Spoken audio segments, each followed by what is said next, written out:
내가 누려왔던 모든 것들이 당연한 것 아니라 은혜였소. 여러분 안녕하십니까? 한 달 만에 또 여러분들을 만나는 것 같습니다. 어떻게 보면 또 1년 만에 만난다고 해도 과언이 아니네요. 지난해 2021년도 우리가 온라인으로 성경대학을 시작해서 같이 공부하는 가운데 이제는 해가 바뀌어 2022년도 새해 여러분들을 또 만나게 된 것 같습니다. 그래요. 해가 바뀌었는데 여러분들 그동안 잘 지내셨습니까? 오랜만에 만나니 너무 반갑고 또 반갑습니다. 아무쪼록 새로 맞이한 이 새해에 하나님이 주시는 은혜가 여러분 심령 가운데 풍성하게 임하기를 바라고 주 안에서 모두들 건강하시게 되기를 바라겠습니다. 날씨가 많이 추워졌는데요. 아무쪼록 여러분들의 마음만은 주의 은혜 가운데 따뜻함을 유지할 수 있는 그런 시간들이 되기를 바랍니다. 자, 177강 예수 그리스도의 강림 이런 제목이 되겠는데요. 때가 찼고 하나님 나라가 가까이 왔다. 예수님께서 이 땅에 오셔서 외치시던 첫 말씀이 아니었겠습니까? 때가 찼고, 때가 찼다는 것은 하나님께서 예비하신 때, 하나님께서 메시아를 보내주시려고 준비하셨던 그런 때가 찼다는 거죠. 드디어 이 세상 가운데 사탄의 나라가 아니라, 어둠의 나라가 아니라 하나님 나라가 임하여 왔다는 것을 우리 주님이 선포하셨습니다. 자, 그렇게 해서 시작되는 것이 신약 시대인데요.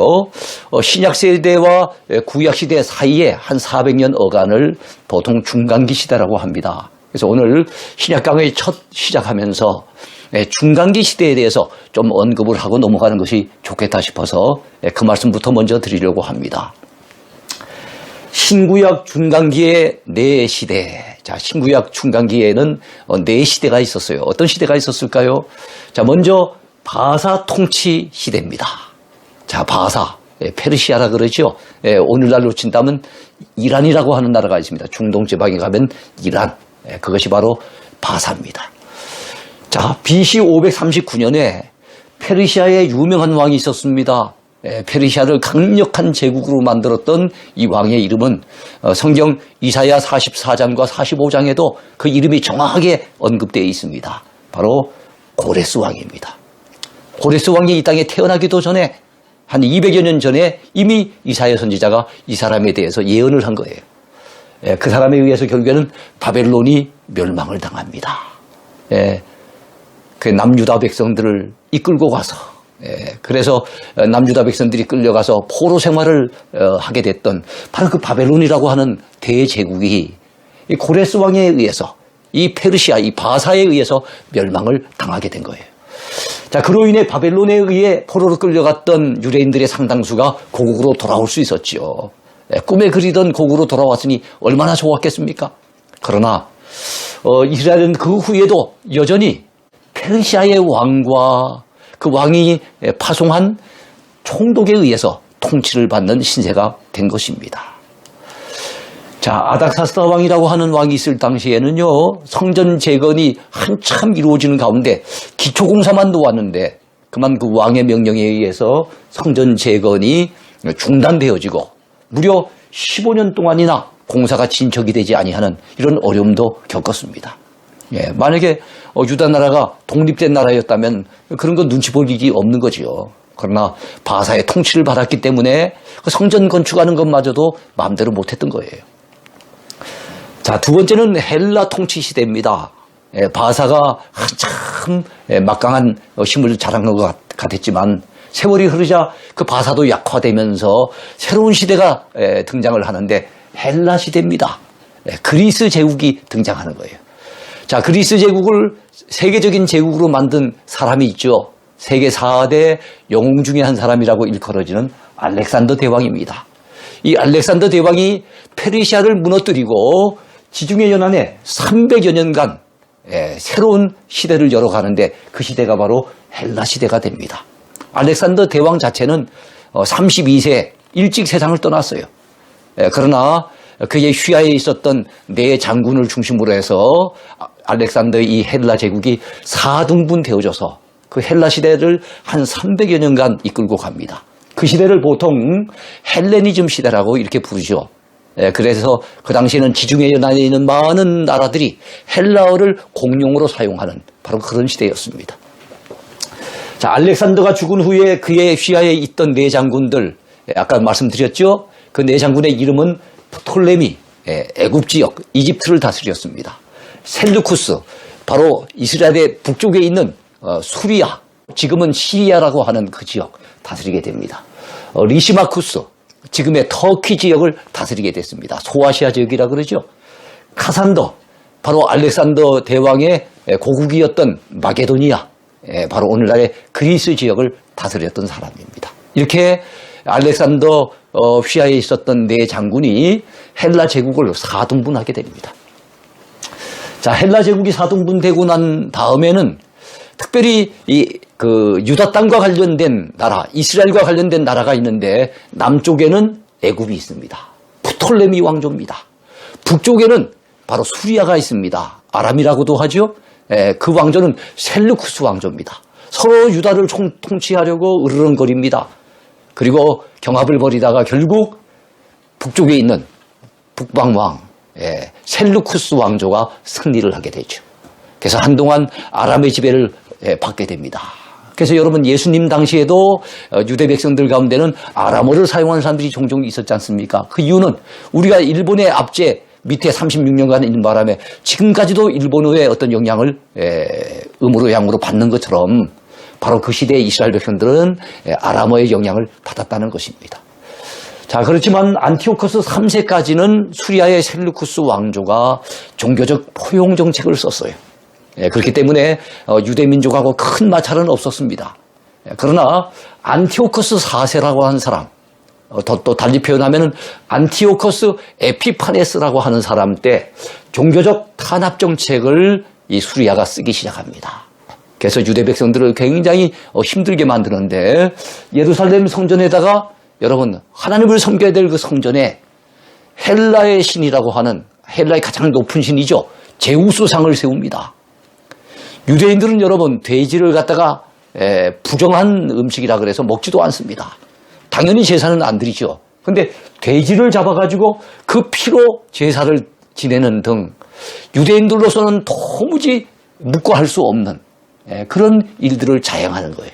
그래서 유대인들의 반발을 사게 됩니다.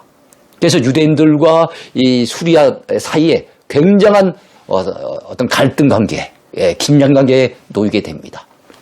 자, 이러할 때 유다의 독립운동이 일어나는 거예요. 도무지 수리아 밑에서 더 이상은 견딜 수 없다. 저놈들이 우리의 신앙을 맞살하는 거 우리가 더 이상 묵과할 수 없다. 이래가지고 독립을 갖다가 일으키는 그런 운동을 펼치는데 가장 대표적인 인물이 누굽니까? 유다 마카비입니다. 유다 지파 출신의 유다 마카비라고 하는 사람이 중심이 돼서 독립 저항운동이 일어납니다. 자, 많은 유대인들의 호응을 받아서 수리아 군대를 결국에 내모는 데 성공을 합니다. 자, 군사적인 탁월한 역량을 가진 유다 마카비. 이 마카비는 사자처럼 용맹했다고 전해집니다. 그의 별명 마카비. 무슨 뜻이겠습니까? 망치라고 하는 뜻이 있어요. 망치. 그와 그의 군대는 유다의 여러 도시를 다니면서 하나님을 배반한 자들을 망치로 두드리듯이 찾아서 진멸하기 시작합니다. 그리고 기원전 164년에 성전을 깨끗하게 정화시킵니다. 제우스상을 헐어버리고 돼지 피로서 제사를 지내면서 더럽혔던 그 성전을 깨끗하게 정화하고 성전을 수리했다고 하는 것을 기념하면서 수전절을 제정하게 됩니다. 여러분 신약성경에 보면 요한복음에 이 수전절에 대한 언급이 나와요. 이스라엘 땅에 수전절이 임하는 때는 겨울이라고 그렇게 언급이 되고 있습니다. 이 수전절을 제정하게 됩니다. 자, 마카비 왕조가 들어서서 90년 동안 독립을 유지하지요. 그들이 독립을 쟁취했으니까 얼마나 마음이 뿌듯했겠습니까? 근데 이 마카비 왕조가 그렇게 오래 가지는 못했어요. 100년을 못 넘깁니다. 마카비가 죽은 후에 그의 가문의 형제들 사이에 왕권을 둘러싸고 내부 분열이 일어나는 거예요. 여러분 링컨 대통령의 말처럼 여러분 내부가 갈라진 집은 서 있지 못한다 그랬어요. 예. 갈등하게 되어지면 분열하게 되어진다면 결코 잘 될 수가 없지요. 예. 그래서 어떻게 됩니까? BC 63년에 로마 제국에 의해서 이 마카비 왕조는 완전히 멸망을 당하고 맙니다. 그래서 잠깐 독립왕국을 갖다 이루었지만 그것이 그 꿈이 물거품처럼 사라져버리고 말았어요. 안타깝죠. 자, 로마 통치 시대입니다. 이제는 지중해 연안의 최강국으로 로마 제국이 등극했습니다. 자, BC 2, 3세기에 3차에 걸친 포에니 전쟁이라고 하는 전쟁이 있었습니다. 로마와 카르타고 사이에 전쟁이 벌어지는데 카르타고에는 한니발이라고 하는 굉장한 명장이 있었습니다. 처음에는 로마가 굉장히 불리한 가운데 있었지만 결과적으로 어떻게 됐습니까? 로마 제국이 승리하게 됩니다. 그래서 지중해 연안의 새로운 강자로 부상하게 되는 거예요.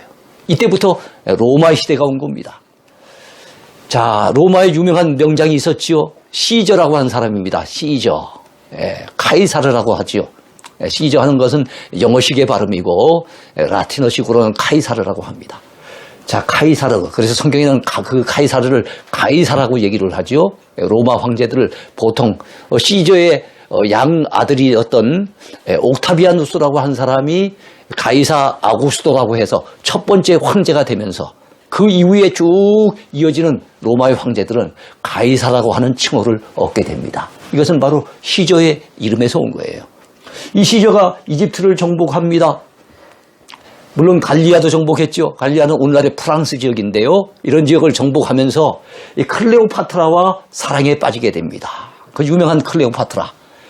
클레오파트라의 코가 조금만 낮았어도 세계 역사는 바뀌었을 것이다라고 하는 그 파스칼의 유명한 말이 있습니다만은 클레오파트라는 그 당시에 이집트의 여왕이었어요. 자, 시저가 죽은 후에 그의 친구 안토니우스와 연애를 이어갑니다. 근데 시저가 죽으니까 이번에는 시저의 친구였던 새로운 권력자 안토니우스를 가까이 하는 이 클레오파트라 대단한 여자지요. 예. 이집트의 생존을 모셔가던 이 프톨레미 왕조의 마지막 여왕인 이 클레오파트라는 옥타비아누스 시저의 양아들이거든요. 나중에 로마 제국의 첫 번째 황제가 되는 이 사람과 더불어서 해전을 펼치게 되는데 악티움이라고 하는 곳에서 해전이 벌어집니다. 세계사에 길이 남는 유명한 해전입니다. 여기에서 옥타비아누스가 결국에는 승리하고 이 누굽니까? 클레오파트라는 저요. 안토니우스도 패전합니다. 그래서 최후를 맞이하는 그렇게 비운을 맛보게 됩니다. 이 클레오파트라가 프톨레미 왕조, 이집트의 그 마지막 왕조의 마지막 여왕이었어요. 자, 중간기 시대가 끝나고 드디어 신약 시대가 열립니다. 제가 여러분 구약과 신약 사이에 중간기 시대가 있었다는 것 잠깐 말씀드렸어요. 한 400여 년 어간인데 그동안은 말라기 이후에 뭐 유명한 선지자도 없었고 정말로 유다 백성들은 계속해서 내 나라의 지배를 받으면서 굉장히 어려움을 겪고 있었습니다. 그래서 도무지 참 빛이 보이지 아니하는 깜깜한 어둠 속에 있었던 너무나도 암울한 시대의 그런 시대에 드디어 때가 되어짐에 우리 주님이 이 땅에 오신 거예요. 그래서 드디어 신약 시대가 열리게 된 겁니다. 자, 이스라엘 백성들은 이방 민족의 압제 속에 오랜 세월 신음을 했습니다. 흑암 속에서 오로지 그들이 대망했던 것은 메시아입니다. 메시아를 대망하고 메시아를 기다렸습니다. 하나님, 우리를 위한 메시아를 언제나 보내주시옵니까? 항상 그들의 애타는 기도의 제목은 그것이었어요. 바로 그럴 즈음에 예수 그리스도께서 이 땅에 탄생해 오신 것입니다. 자, 성경은 이렇게 말씀합니다. 때가 참에 하나님이 그 아들을 보내사 여자에게서 나게 하시고 그랬어요. 그래요. 세상의 모든 일은 때가 차야 됩니다. 하나님이 약속하신 바도 때가 차야만 이루어지는 거예요. 그래서 우리는 그 때가 차기까지 기다려야 되는데 믿음으로 인내하며 기다려야 되는데 마음이 조급해서 잘 기다리지 못하는 것이 우리네 습성이죠. 그래서 낙심하고 좌절하고 이럴 때가 많습니다. 그래서 갈라디아서 6장에서 말씀하지요. 선을 행하되 낙심하지 말지니 때가 이름에 거두리라 그랬어요. 그래서 우리는 선을 행하다가 또 하나님의 약속을 기다리다가 절대로 낙심해서는 안 될 것입니다. 때를 기다려야 됩니다. 예. 하나님께서 400여 년의 중간기 시대에 오랜 침묵을 깨시고 드디어 구약시대에 여러 선지자들이 예언했던 그 예언을 성취하셨습니다. 바로 메시아를 보내주시기만 약속하셨는데 그 약속이 이루어지게 된 것입니다. 자, 오래전 믿음의 조상 아브라함과 그리고 성군 다윗에게 약속하셨던 메시아 언약, 그 언약이 바로 하나님 은혜 가운데 이루어지게 된 겁니다. 여러분, 예수님께서는 말씀하셨습니다. 이 땅에 오셔서 공생애를 시작하시면서 이렇게 외치셨어요. 회개하라. 천국이 가까이 왔느니라. 마태복음에서는 이렇게 표현됩니다. 마가복음이나 누가복음에서는 회개하라. 하나님 나라가 가까이 왔느니라. 그랬습니다. 자, 이 세상 역사가 이 땅에 찾아오신 예수 그리스도로 말미암아 여러분 완전히 나누어지게 되는데 예수님 탄생을 기점으로 해서 그 이전을 BC라고 얘기를 합니다. Before Christ. 기원 전이라고 얘기를 하지요. 그리고 BC의 반대말은 무엇입니까? AD입니다. BC는 영어식의 표현이고 AD는 로마의 글자, 이 라틴어식의 표현입니다. 안노 도미니라고 얘기를 하는데요. 엔노 도미니라고도 하죠. 이것은 기원 후 석이라고 하는 말입니다. 지금 2022년도 새해를 맞았습니다. 그 말은 정확히 얘기한다면은 예수님이 탄생하신 지 2022년이 되었다는 것입니다. 물론 역사 속에 그 4년의 계산의 착오가 발생하긴 합니다만은 어쨌든 우리가 BC와 AD가 나누어지게 된 것은 그렇게 나누어졌다는 것을 기억하시기 바랍니다. 한 개인에게도 예수님이 찾아오시지요. 이 세상 역사 속에 예수님이 찾아오심으로 역사가 BC와 AD로 나누어진 것처럼 한 인생에게도 예수님이 찾아오시면 그의 인생에서 주님 만나기 그 이전과 주님 만난 이후의 삶이 나누어져요. BC와 AD가 나누어집니다. 이 구분이 뚜렷한 사람은 예수님 잘 믿는 사람이죠. 여러분이 그런 분들이 되길 바라겠습니다. 네. 자, 중간기 400년 동안 유대인들은 여러 이방 민족의 통치를 받아야 했습니다. 억울한 일도 많았겠지요. 서름도 많이 당했을 겁니다. 예. 이방인들의 압제 밑에서 한숨 쉬며 신음하는 동안에 수많은 피눈물을 흘려야 했을 것입니다. 자, 그런데 이제 예수 그리스도께서 오심으로 말미암아 하나님의 백성들은 이제는 기뻐할 수 있게 된 거예요. 얼마나 기뻤겠습니까? 자, 영적으로 하나님께서 다스리시는 하나님 나라를 경험할 수 있게 되었으니 얼마나 감사한 일입니까? 이제는 이방에게 의해서 압제당하는 그런 나라, 백성이 아니라 이제는 하나님의 지배를 받고 하나님의 나라를 경험하게 되어졌으니 너무너무 감사한 일이죠. 자, 세 번째입니다. 메시아의 길을 예비한 세례 요한. 구약의 마지막 인물이며 신약의 첫 번째 인물이었던 세례 요한. 구약과 신약을 연결시켜주는 교장 역할을 담당했던 그 사람이 바로 세례 요한입니다. 자, 세례 요한에 대한 구약의 예언을 살펴볼까요? 이사야 40장에 보면 외치는 자의 소리여 이르되 너희는 광야에서 여호와의 길을 예비하라 그랬습니다. 이것은 바로 세례 요한과 관련된 예언이에요. 사막에서 우리 하나님의 대로를 평탄케 하라. 말라기 3장 1절에도 그 세례 요한과 관련된 예고가 나옵니다. 만군의 여호와가 이르노라 내가 내 사자를 보내리니 그가 내 앞에서 길을 준비할 것이요 그랬어요. 여기서 내 사자는 세례 요한을 지칭하는 겁니다. 바로 내 앞에서 길을 준비한다는 건 주님의 오실 길을 예비한다는 거예요.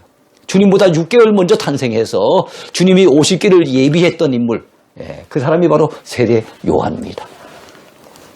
여러분, 어떤 사람의 마음속에 주님이 오시겠습니까? 누가 주님을 마음속에 영접하겠습니까? 회개한 사람들이 자기 죄를 느끼고 깨닫고 정말로 내게 구주가 필요하다는 것을 아는 인생들이 주님을 영접하는 거예요. 그래서 세례 요한이 주님의 길을 예비하는 데 있어서 필요했던 것은 무엇입니까? 회개 운동을 일으킨 거예요. 세례를 주었는데 그가 베푼 세례가 바로 회개를 외친 세례였어요. 자, 보라 여호와의 크고 두려운 날이 이르기 전에 내가 선지자 엘리야를 너희에게 보내리니. 자, 선지 엘리야를 보내시겠다고 우리 하나님께서 말라기 선지자를 통해서 예고하셨는데 이 선지 엘리야의 심령으로 바로 말씀을 전하게 될 세례 요한에 대해서 예고한 겁니다. 말라기 4장에 나오죠. 자, 그가 아버지의 마음을 자녀에게 돌이키게 하고 자녀들의 마음을 그들의 아버지에게로 돌이키게 하리라 그랬습니다. 돌이키지 아니하면 두렵건대 내가 와서 저주로 그 땅을 칠까 하노라 하시니라. 여러분, 요 구절이 구약의 마지막 구절이에요. 자, 세례 요한의 외침입니다. 그는 와서 무엇이라 외쳤을까요? 그때 세례 요한이 이르러 유대 광야에서 전파하여 말하되 회개하라. 천국이 가까이 왔느니라. 좀 전에 들어봤죠? 누구의 외침과 같습니까? 바로 예수님의 외침과 같은 외침을 던졌던 사람이 세례 요한이에요. 그렇습니다. 그러니까 예수님과 세례 요한은 코드가 서로 맞았다 이렇게 볼 수가 있겠죠. 자, 마태복음 3장에도 보면 이렇게 말씀합니다. 이때 예루살렘과 온 유대와 요단강 사방에서 다 그에게 나와, 그에게란 말은 세례 요한에게입니다. 나와서 자기들의 죄를 자복하고 요단강에서 그에게 세례를 받더니, 자, 요한이 많은 바리새인들과 사두개인들이 세례 베푸는 대로 오는 것을 보고 이르되 독사의 자식들아, 아주 과격하게 표현을 합니다. 섬찟할 정도로 갖다 표현을 하는데 독사의 자식들아 합니다. 누가 너희를 가르쳐 임박한 진도를 피하라 하더냐. 그들은 서기관들이고 바리새인들이고 그래서 종교 지도자들 중에 하나라고 생각하고 아주 하나님을 잘 섬긴다고 생각했는데 그들을 향해서 세례 요한이 외친 말은 독사의 자식들인 거예요. 겉으로는, 형식으로는, 껍데기로는 하나님을 잘 섬기는 것 같지만 그 속에는 온갖 욕심이 꿈틀거리는 그들을 향해서 세례 요한은 직격탄을 날린 겁니다. 자, 그러므로 회개에 합당한 열매를 맺고 속으로 아브라함이 우리 조상이라고 생각하지 말라. 우리는 아브라함의 피를 이어받은 아브라함의 후손이라고, 우리 조상이 바로 아브라함이라고 자랑하지 말라는 거예요. 자, 우리 하나님께서는 내가 너희에게 이르노니 하나님이 능히 이 돌들로도 아브라함의 자손이 되게 하시리라. 우리 하나님께서는 돌들을 가지고도 아브라함의 자손 만들 수 있다는 거예요. 그러니까 외형적인 아브라함의 후손, 그게 중요한 것 아니라는 겁니다. 그들이 정말로 아브라함의 후손이라면 아브라함이 가진 것처럼 그런 믿음을 가지고 하나님 앞에 살아야 되는데 그 당시 사람들은 그러하지 못했던 것을 세례 요한은 지적한 것입니다. 이미 도끼가 나무 뿌리에 놓였으니, 자, 세례 요한의 그 경고는 계속됩니다. 도끼 하면 딱 떠오르는 게 뭡니까? 어떤 심판의 상징이잖아요. 나무 뿌리에 놓였으니 이 말은 심판이 임박했다는 겁니다. 그러니까 빨리 회개해야 된다는 거죠. 좋은 열매를 맺지 아니하는 나무마다 찍혀 불에 던져지리라. 불은 때로는 성령 불을 의미할 때도 있지만 성경에서 상당 부분은 이 불은 하나님의 무서운 심판과 관련이 된 겁니다. 회개치 아니하면 이렇게 된다는 거예요. 그러니까 정신 차리고 회개하라고 그렇게 외친 겁니다. 나는 너희로 회개하게 하기 위하여 물로 세례를 베풀거니와. 자, 물로 세례를 줍니다. 왜 물로 세례를 준다고요? 회개하게 하기 위해서. 그래서 세례 요한이 목에 터져라 외치는 것, 피를 토하면서 외친 것, 무엇을 외친 겁니까? 회개하고 돌아오라는 거예요. 하나님께로 돌아오라는 거예요. 내 뒤에 오시는 이는 나보다 능력이 많으시니, 자, 내 뒤에 오시는 이는 누굽니까? 6개월 후에 주님께서 탄생하시잖아요. 세례 요한보다 6개월 후에 탄생하시는 그 주님을 지칭하는 겁니다. 나보다 능력이 많으시니 나는 그의 신을 들기도 감당하지 못하겠노라. 겸손하게 그러면서 주님을 최대한 높여서 이렇게 표현을 하고 있습니다. 그러면서 그는 성령과 불로 너희에게 세례를 베푸실 것이요. 나는 물로 세례를 베풀지만 우리 주님께서는 물 정도가 아니라 성령으로 세례를 주실 것이고 불 세례를 주실 것이라고 말씀하고 있는 거예요. 손에 키를 들고 자기의 타작마당을 정하게 하사 알곡은 모아 곡간에 들이고 쭉정이는 꺼지지 않는 불에 태우시리라. 주님은 심판의 주가 되신다는 걸 말씀하는 거예요. 주님이 심판하실 때 알곡과 쭉정이는 갈라지게 될 겁니다. 여러분, 쭉정이는 겉으로 보면은 알곡 같아 보여요. 그러나 속이 텅 비어 있습니다. 우리는 텅 빈 쭉정이 같은 그런 신자가 되면 안 됩니다. 우리 속이 믿음으로 꽉꽉 들어 차 있어야 됩니다. 지금 코로나 시대를 만나서 이런 어려움을 겪지만 이때야말로 우리가 참 믿음의 사람인 것을 정말로 하나님 앞에 알곡 같은 신자인 것을 우리는 나타내 보여드려야 됩니다. 우리의 예배를 통해서도 나타내 보여드려야 되고 우리의 삶을 통해서도 하나님 앞에 우리의 믿음을 증거해야 될 줄로 믿습니다. 우린 죽정이 같은 신자가 되면 안 됩니다. 꺼지지 않는 불에 던져지는 그런 불쌍한 존재, 비참한 영혼이 되면 안 되는 겁니다. 세례 요한에 대한 예수님의 평가입니다.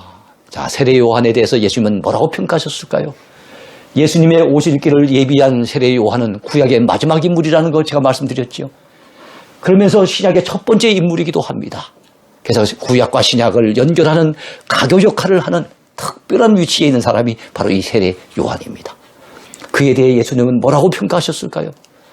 마태복음의 11장에 봤더니 선지자보다 더 나은 자니라 그랬습니다.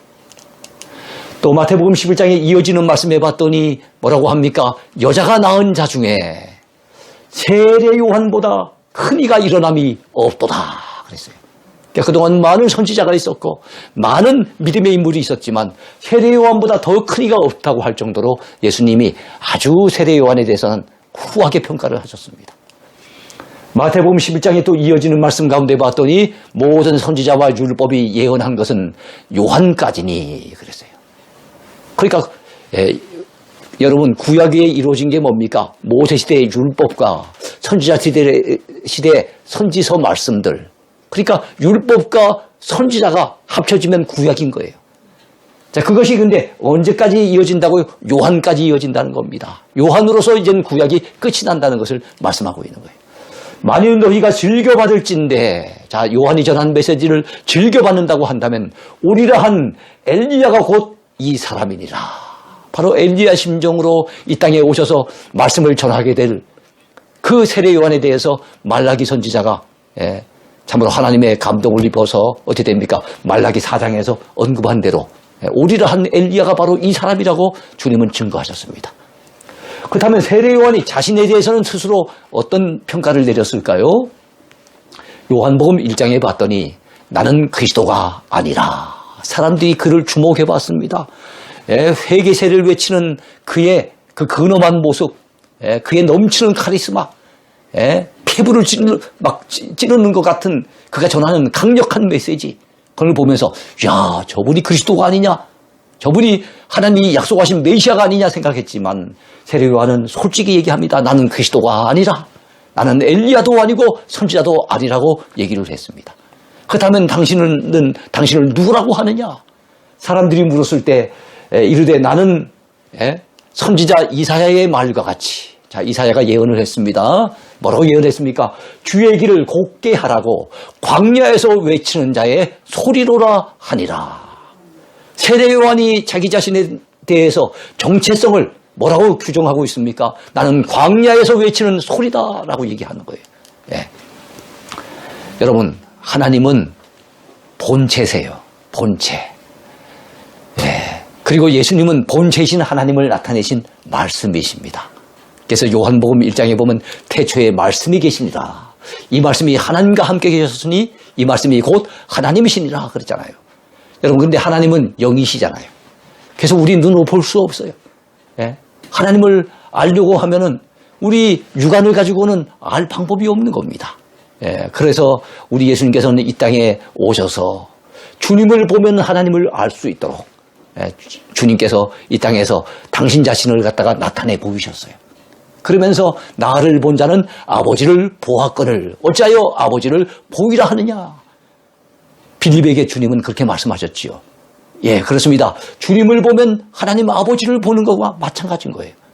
그래서 여러분, 그 사람에 대해서 그 사람의 본래 모습이 어떠한지를 우린 잘 몰라요. 그의 얼굴 보면, 표정 보면, 그리고 그의 몸을 보면은 그의 껍데기는 알 수 있어요. 그러나 그의 본래 모습을 우린 모릅니다. 다만 그의 본래 모습을 어느 정도로 알 수 있는 것은 무엇입니까? 그 사람의 말을 들어보면 이 사람의 생각이 어떤 생각을 가지고 있는지, 어떤 사상을 가지고 있는지, 그죠? 어떤 감정을 가지고 있는지, 어떤 목표를 가지고 있는지, 어떤 꿈을 가지고 있는지, 그 사람에 대해서 그의 말을 통해서 그 사람의 본래 모습을 어느 정도 알 수가 있는 거예요. 마찬가지로 여러분, 하나님의 본체는 우리는 볼 수가 없어요. 우리의 육안 가지고는 못 봅니다. 근데 말씀 되신 예수님을 통해서 우리는 하나님이 어떤 분인지를 알 수가 있게 되는 거예요. 그분이 바로 말씀 되신 예수님이세요.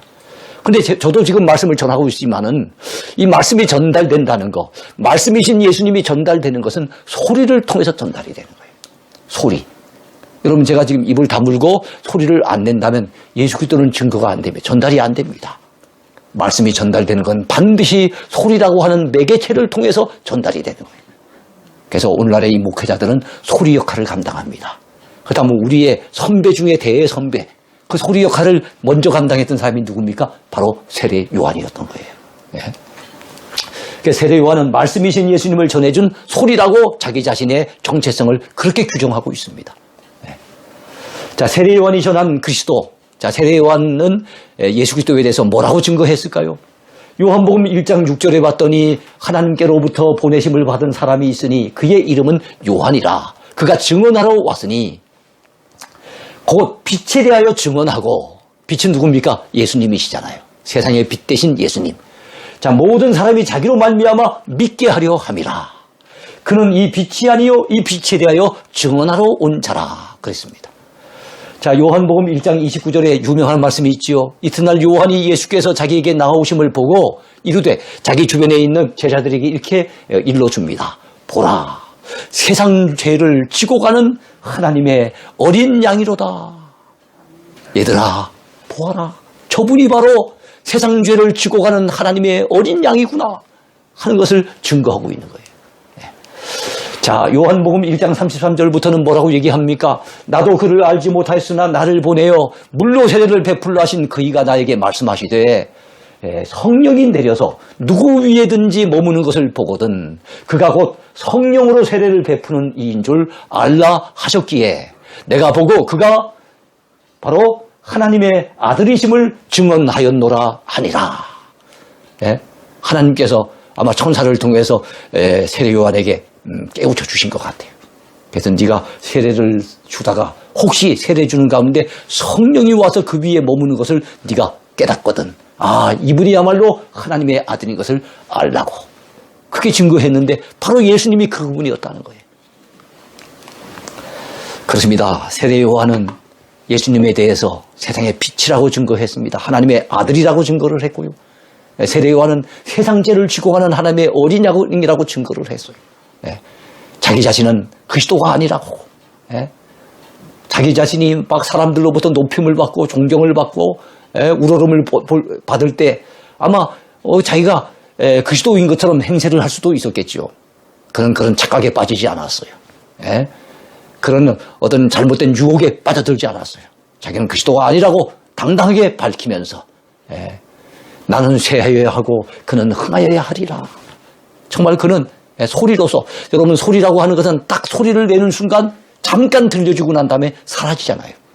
제가 조금 전에 냈던 소리 어디로 갔습니까? 사라졌어요. 전달을 했는데 전달하고 난 다음에 사라진 것처럼 예수 그리스도를 증거하고 그런 역사의 뒤한 길로 사라져 갑니다.